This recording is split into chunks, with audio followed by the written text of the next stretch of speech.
Hello students, welcome back again to my English channel. The Road Not Taken by Robert Frost is the topic today. That is the poem of class 9. We will discuss and we will explain obviously in English. Not today Hindi, not Bengali, only English. Okay, so without wasting time, I want to tell you students, if you are my old subscriber, then hit the like button. If you are new here, you don't know who am I'm telling you, I am your English teacher. I sometimes make videos on my spoken English. Sometimes I make videos on the text, poem or story, whatever. So now today's topic is The Road Not Taken by Robert Frost of class 9 poem. And if you are new here, then please subscribe my channel. If you like the explanation, after watching the explanation, after listening the explanation, if it is convincing, if it is helping you, obviously you have to subscribe my channel. It's my request. Okay, so we have to know about Robert Frost. First of all, in the poem the road not taken, the road here symbolizes our life. The road is not a real road, the road is our life. There is the inner meaning of the poem. The road here symbolizes our life. The poet says that the path that we don't choose in our life is the road not taken. Poet इधर बता रहे हैं कि जो रास्ता हम लोगों ने जीवन में नहीं लिया है वो रास्ता हम लोग उसे ही कहते हैं कि road not taken. Okay, he describes his feelings about that choice that he had left in the past. वो बता रहे हैं कि वो डिस्क्राइब कर रहे हैं उनके फीलिंग्स की जो चॉइस उसने नहीं किया, जिसको जो रोड को उसने लाइफ के जिस बात को उसने चॉइस नहीं किया पास्ट में, उसके बारे में वो बता रहे हैं. The path which we have chosen decides our future, our decision. Poet ये भी बता रहे हैं जो पाथ हम लोगों ने, जो रास्ता हम लोगों ने चुना है फ्यूचर के लिए, वो हमारे फ्यूचर और हमारे डिसीजन को दिखाता है. वो हमारे फ्यूचर को डिस्क्राइब करता है. ओके, सो ये इधर द रोड नॉट टेकन का समरी हम लोग पढ़ेंगे. फर्स्ट स्टैंजा पढ़ते हैं कि two roads diverged in a yellow wood, and sorry I could not travel both, and be one traveler long I stood and looked down one as far as I could, to where it bent in the undergrowth. Here diverged meaning separated, okay, and took a different direction. Okay, that is meaning of diverged. And yellow wood, a forest with decomposing leaf, means the drying leaves, that is called yellow wood. Undergrowth means dense growth of plants. Dense growth of plants means ghana jungle, and bushes means the forest. Okay, so in this stanza poet बता रहे हैं कि once the poet was walking down a road, and then there was a diversion. There were two different paths and he had to choose one out them. Poet बता रहे हैं कि वो एक बार एक रास्ते से गुजर रहे थे कि उन्होंने दो रास्ता देखा, और एक रास्ता जो है वो रास्ता दोनों तरफ डिवाइड हो गया है, सेपरेट हो गया है. एक ही रास्ता था पहले, पर वो दोनों तरफ चले गए हैं. और the poet says that as he was one person he could travel on one road only. Poet बता रहा है कि वो अकेले ही थे, इसलिए उसको एक ही रोड पर जाना था. वो दो नहीं थे, वो अकेले थे, तो एक जन एक ही रोड पे जा सकता है, एक ही टाइम में दो रोड पर नहीं चल सकता. He had to choose one out of those two roads. Yellow woods means here a forest with leaves which are wearing out, and they have turned yellow in color. Okay, तो वो बता रहे हैं कि वो एक ही रास्ते में जा सकते हैं और उसे एक ही रास्ता चुनना है इन दोनों रोड में से। और येलो वुड का मीनिंग है इधर फॉरेस्ट, जो पत्ते से भरा हुआ है, जो मतलब वियर्ड है, मतलब वो सूखा हुआ है, वो ख़राब हो गए, वो येलो कलर का हो गए, वो उस पत्ते से भरा हुआ है वो जो वुड्स, येलो वुड्स बता रहे हैं इधर कवि। And they have turned yellow in colour, वो पत्ता कलर की उसका येलो हो गया है। द सीजन ऑफ ऑटम, ये सीजन है ऑटम का। It represents a world which is full of people, where people have been living for many years. They represent people who are older than the poet. ये मतलब yellow woods represent कर रहा है इधर की ये धरती है, मतलब लोगों से भरा हुआ, और वो लोग बहुत सालों से जी रहे हैं इधर। They represents people who are older than the poet. वो रास्ता, वो येलो वुड्स दिखा रहे हैं कि वो लोग इधर से जाते हैं और वो लोग इधर रहते हैं जो वो कवि से उम्र में बड़ा है। The poet kept standing there and looked at the path very carefully as far as he could see it. वो कवि उधर खड़े हुए हैं दोनों रास्ते में, अभी तक उसने कोई भी रास्ता नहीं चुना और वो केयरफुली सोच रहे हैं कि कौन सा रास्ता वो ले।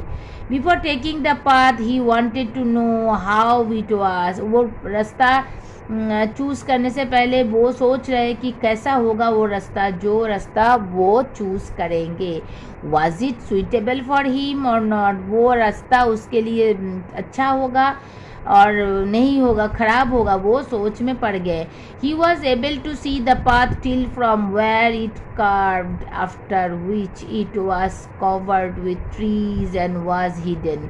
वो हम लोग भी ऐसे रास्ता देख पाते हैं इधर से, जितना वो रास्ता स्ट्रेट जाता है कभी भी वैसे ही वो देख पा रहे हैं रास्ता उधर खड़े होकर, कि वो जब तक ना वो कार्विंग मतलब उसका जो बेंड हो जाए, वो रास्ता थोड़ा मतलब साइड हो जाए, उससे पहले तक वो देख पा रहे हैं। और वो कवर हुआ है पूरा पेड़ों से, और जो बेंड हुआ है उसके बाद वो बहुत ही हिडन है, मतलब बहुत ही छुपा हुआ है। वो रास्ता अभी इधर से दिखाई नहीं दे रहा पोएट को।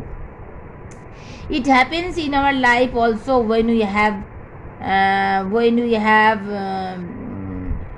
have choices, we have alternatives, but we have to choose only one out of them।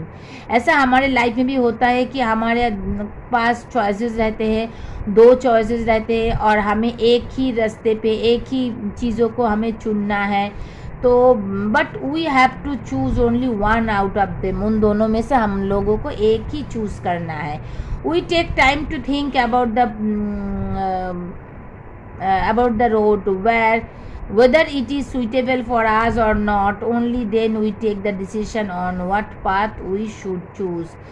Poet बता रहे हैं कि हमें वो रास्ते में जाने से पहले हमें सोचना है, क्योंकि हमें एक बार रास्ता चुन लिया तो चुन लिया, उसके बाद हम लोग वो रास्ता नहीं चेंज कर सकते। तो बहुत ही बारीकी से हमें सोचना होगा कि कौन सा रास्ता हमें पहले चुनना है। तो बहुत ही टाइम लेना पड़ता है और टाइम लेके सोचना चाहिए कि हमें कौन सा रास्ता हमारे लिए, हमारे लाइफ के लिए सूटेबल है, क्योंकि वही रास्ता हमारे फ्यूचर को तैयार करेंगे। सेकेंड स्टैंजा में आते हैं, then took the other just as fair and having perhaps the better claim, because it was grassy and wanted weird, though as for that the passing there had owned them really about the same। इधर fair means as good as the other one. Fair मतलब अच्छा है, जैसे कि वो दूसरा अच्छा है। क्लेम मतलब बेटर ऑप्शन, क्लेम मतलब इधर बेटर ऑप्शन है। और ग्रासी मतलब अनयूज्ड है, मतलब जो ग्रास से भरा हुआ है, इसलिए लोग वो रास्ता यूज़ नहीं करते, इसलिए ग्रास से भरा हुआ है। वांटेड वियर मीन्स अभी वांटेड वियर मीन्स अभी वो not used, had not used, वो अभी तक वो यूज़ नहीं होता है और होता था. Okay, the poet kept on looking at one path for a long time to check if it is the right path for him or not, and then he decided and started walking on the another path because he felt that the both paths were equally good. कवि ने बहुत time सोचना शुरू कर दिया, बहुत time लेकर, और वो टू चेक करने के लिए कि कौन सा पाथ उसके लिए सही है, और डिसाइड किया फिर चल दिए एक रास्ते में, क्योंकि वो सोच रहे थे कि दोनों रास्ता ही इक्वली गुड है. He says just as fair, मतलब वो भी अच्छा है, ये भी अच्छा है, ऐसा सोच कवि का है. So he felt that both paths were equally good and started walking on one of them. He added that maybe he felt that the path was better for him, so he chooses it as it had grass on it, which means that it was unused. कवि तो एक रास्ता ले लिए, कवि ने एक रास्ते में चलना शुरू कर दिया, पर वो सोच रहे हैं कि ये रास्ता उनके लिए बेटर है, और वो फील कर रहे हैं कि उसने बेटर रास्ता ही चुन लिया, पर वो रास्ता जो कवि ने चुना है वो ग्रास से भरा हुआ है. इसका मतलब ऐसा है कि वो ग्रास से ऐसे भरा हुआ है कि इसका मतलब है वो रास्ता लोग उतना यूज़ नहीं करते हैं, ग्रासी है वो रोड. सो बहुत सारे लोग इस रास्ते पे नहीं गए हैं. अनवांटेड वियर, ये फ्रेज का मीनिंग है. अनवांटेड वियर ये फ्रेज का मीनिंग है that it was not walked over by many people. ये वांटेड वियर के मतलब है ये रास्ता बहुत दिनों से कई लोगों ने यूज़ नहीं किया, कोई भी लोगों ने यूज़ नहीं किया जो रास्ता कवि ने चुन लिया. After he walked on the path for some distance, he realized that both the paths had been worn out the same way. वो बहुत थोड़े दूर जाने के बाद उसने रियलाइज़ किया, उसने डिस्कवर किया है कि दोनों रास्ता ही जो था वो एक ही रास्ते जैसा है, एक ही जैसा है. worn out है मतलब वो यूज़ किया गया है.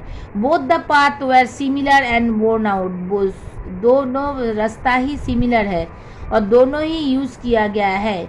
Even in our life we take any path और option but all of them have the same benefits. कवि ये कविता के ये रास्ते का तुलना करके कवि बता रहे हैं कि हम लोग भी जो भी रास्ता चुनते हैं, दोनों में से एक चुनते हैं. हमारे पास अगर दो ऑप्शन है तो हम लोग एक रास्ता चुनते हैं. इसका मतलब ये होता है कि जो भी ऑप्शन हम लेते हैं लाइफ के लिए वो सेम बेनिफिशियल है, उसके लिए सेम डिसएडवांटेज है. अगर इस रास्ते में डिसएडवांटेज है, असुविधा है, तो प्रॉब्लम है, तो दूसरे रास्ते में भी प्रॉब्लम है, चैलेंजेस है. We must face them. हमें उन दोनों रास्ते में से जो भी रास्ता हम लोगों ने चुना है उसके ऊपर डटे रहना चाहिए, और जो भी चैलेंजेस है, जो भी प्रॉब्लम है, उसे हम लोगों को फेस करना चाहिए. We think that we are choosing a better option, but it is not that way. हम लोग पहले सोचते हैं कि हम लोगों ने बेटर ऑप्शन चुना है, पर ऐसा होता नहीं है हर वक्त. And both that morning equally lay in leaves not step, had trodden black. Oh, I kept the fast for another day, yet knowing how way leads on to way, I doubted if I should ever come back. Trodden का meaning है walked over, मतलब trodden मतलब पैरों से कुचला हुआ, और कई लोगों ने इधर चला था.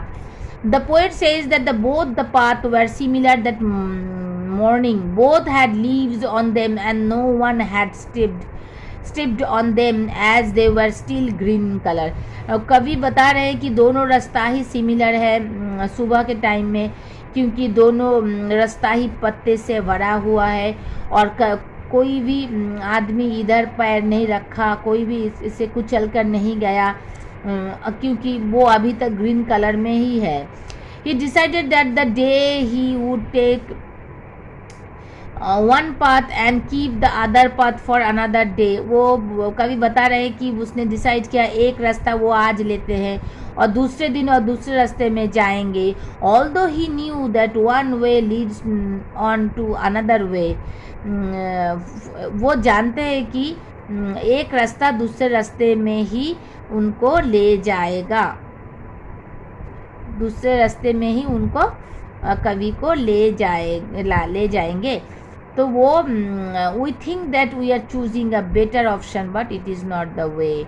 हम लोग सोचते हैं कि बेटर ऑप्शन चुन लिया पर ऐसा नहीं है। पर थर्ड स्टैंजा में कवि ये नहीं बता रहे, कवि बता रहे हैं कि जो हम लोगों ने रास्ता चुन लिया, तो he decided that the day he would take one path and kept the other path for another day. वो बोल रहे हैं कि एक दिन वो उसने एक रास्ता चुन लिया तो दूसरे रास्ते वो दूसरे दिन जाएंगे।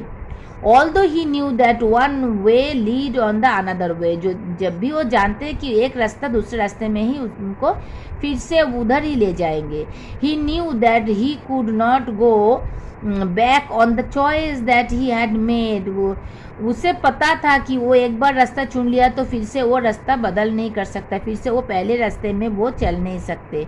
Similarly even in our life once we choose an option we must keep on moving ahead with that option and we never get a chance to come back and take the other option that we had left earlier. कभी बता रहे हैं कि जीवन में भी ऐसा होता है, अगर हम लोगों ने दोनों रास्ते में दोनों लाइफ के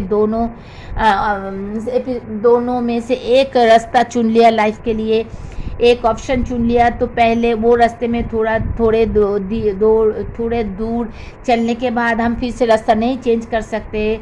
ऐसा नहीं होता है, हम लोगों को उस रास्ते पे ही चलना होता है जो रास्ता पहले हम लोगों ने चुन लिया है।